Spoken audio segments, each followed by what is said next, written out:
நான் குழந்தை பெற்றுக்கொள்ள வேண்டாம் என முடிவெடுத்த காரணம் இதுதான். நடிகை விஜயசாந்தி ஓபன் டாக்.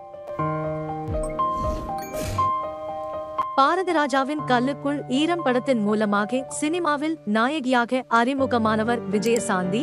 தமிழ், தெலுங்கு என 2 மொழியிலும் முன்னணி நடிகர்களுடன் இணைந்து நடித்துள்ளார். வைஜெயந்தி IPS என்ற படத்தில் மாசான போலீஸ் அதிகாரியாக நடித்தவர். தொடர்ந்து பல படங்களில் போலீஸ் கதாபாத்திரத்தில் நடித்து வந்தார். பிஸியான நாயகியாக வலம் வந்த போதே அரசியலில் களமிறங்கியிருந்தார். அண்மையில் விஜயசாந்தி ஒரு பேட்டியில், திருமணமாகி இத்தனை ஆண்டுகள் ஆன போதும் குழந்தை பெற்றுக்கொள்ளாதது குறித்து பேசியுள்ளார். குழந்தை என்றால் யாருக்குதான் பிடிக்காது? பெண்களுக்கு இதுதான் முக்கியமான விஷயம். இது பற்றி நிறைய யோசித்திருக்கிறேன்.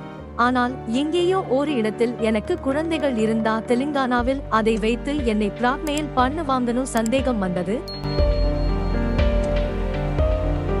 அப்போது இருந்த சூழ்நிலையும் மோசமாக இருந்தது. எனது கணவரிடம் இது பற்றி கூறிய போது அவரும் எனது முடிவை ஏற்றுக்கொண்டார் என கூறினார் விஜயசாந்தி. மறக்காம லைக், ஷேர், சப்ஸ்கிரைப் பண்ணுங்க. நன்றி.